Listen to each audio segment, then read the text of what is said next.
Hello my friends and welcome, my name is Dennis and this is the latest update from Ukraine.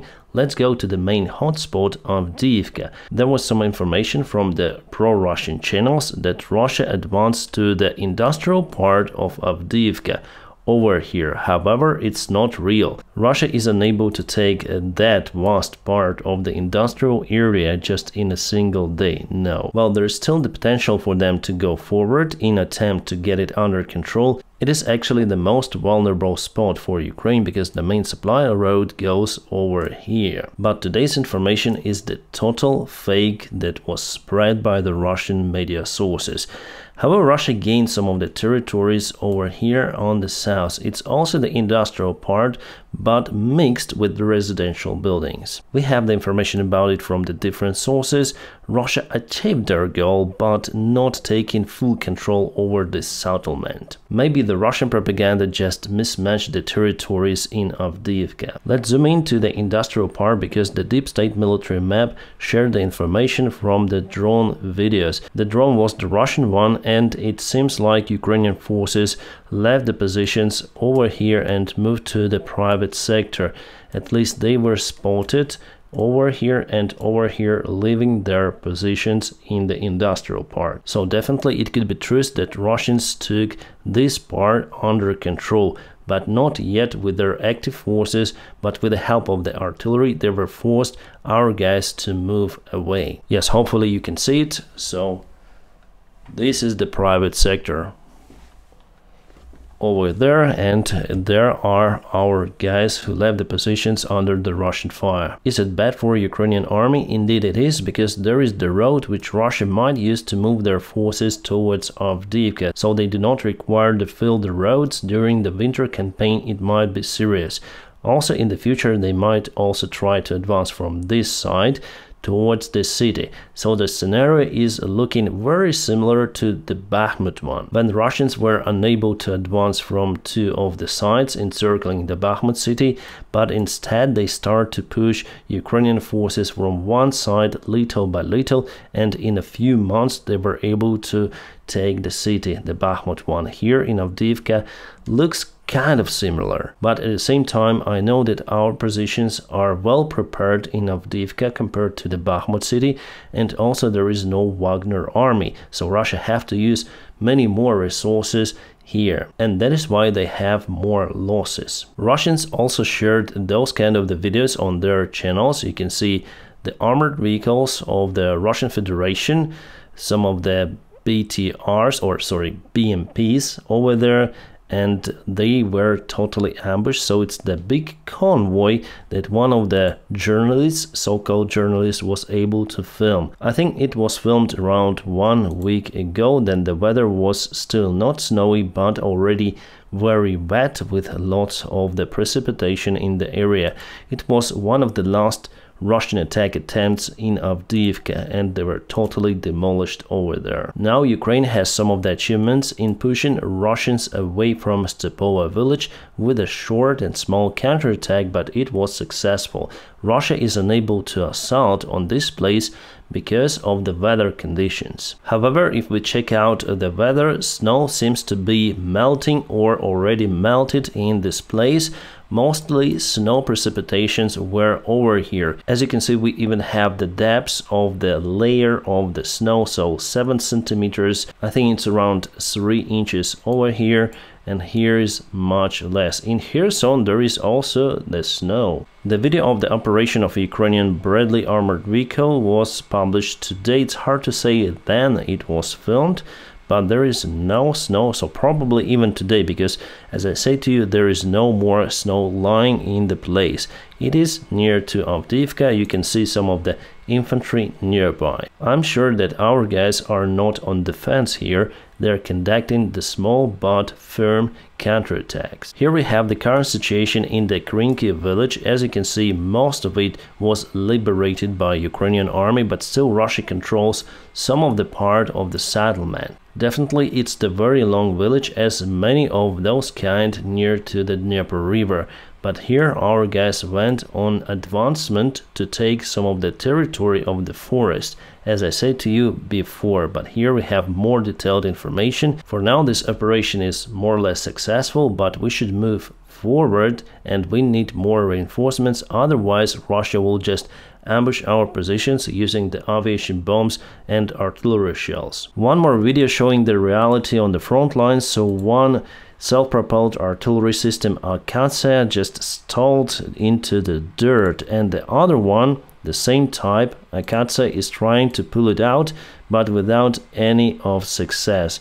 Our guys are over there very muddy, and I think they need more vehicles to pull it out, because definitely it's below the base of the system, is below the ground level for sure. It's very terrible condition over there. One of the military analytics channel has released the losses for both of the sides in their vehicles for the last week. So let me tell you about the losses. Russia lost 265 vehicles, Ukraine 119. This is not the Oryx, but Andrew Perpetuate, the military analytic or analytics who analyzed the losses on the front lines with many more vehicles compared to Oryx source, and they post everything on Twitter. Because they count vans, cars and small vehicles, the list is much longer, and that's why the losses are higher. But they also have the standard military vehicles, for example tanks and other stuff. So this shows more full picture, I would say. So as for the tanks, Russia lost 43 of them, Ukraine 8. As for the BMPs, Russia 35, Ukraine 8. As for BTRs, Russia lost 26, Ukraine 15. As for artillery, here we have the split statistics for the self-propelled artillery and stationary artillery systems. So for the self-propelled artillery systems, Russia lost 21, Ukraine 8.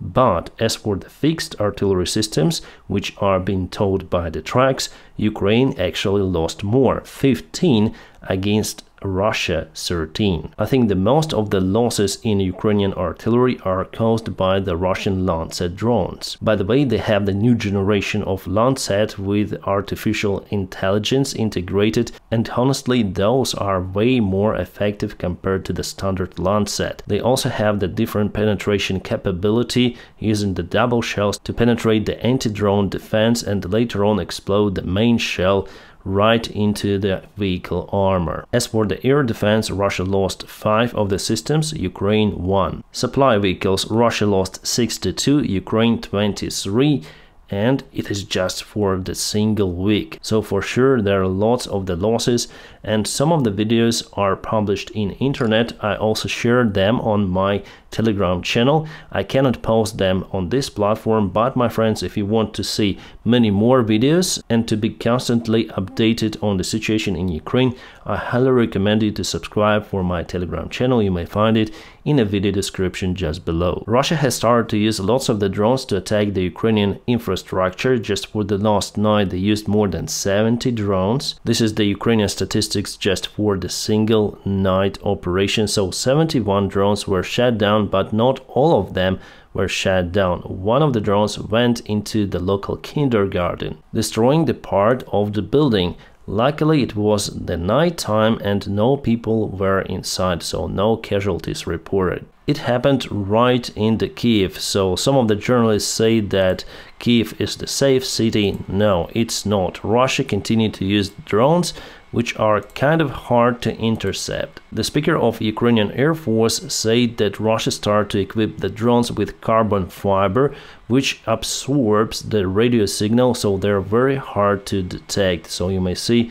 this kind of the layer on the drone surface, and also they're harder to detect in the night sky because they are black. Here you can see the drone in the sky, still you can spot it compared to the standard light gray color. Russia showed the production of the UAV helicopters able to carry the laser guided missiles with a range of 6 kilometers. Those are the bad news for Ukraine. I wonder how Russia got this type of the technology. Probably China helped. China was producing those since 2020. Yes, they look not exactly as the Russian-made helicopters.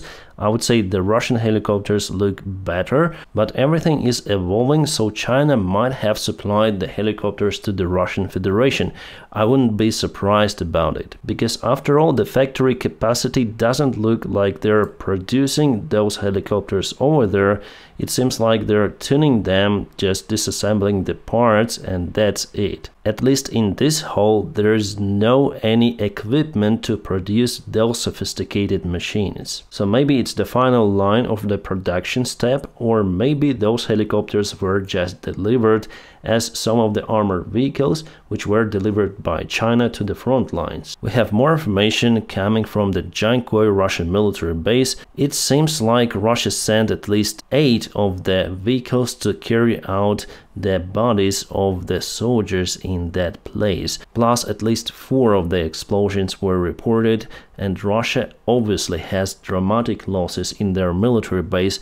However, we are unable to prove everything because we are in lack of the evidence like photos or videos. It seems like the first photo of the Abrams tank on the front lines was published in Internet Today. As the source say, the image was taken near to the Kupiansk direction, where Russia tries to attack Ukrainian positions. This video from the Russian tank was filmed at the very beginning of the Russian attack attempts on Avdiivka direction. So here you can see at least 3 tanks in the convoy, and the first one got the shell in from the Ukrainian artillery or something. Miraculously, the crew was able to evacuate all except one who was just on top of this tank, and probably you understand what happened to him. After a while, this tank started to retreat a little. Again, my friends, this video is quite old, I think 1 or 1.5 months, but was released just today.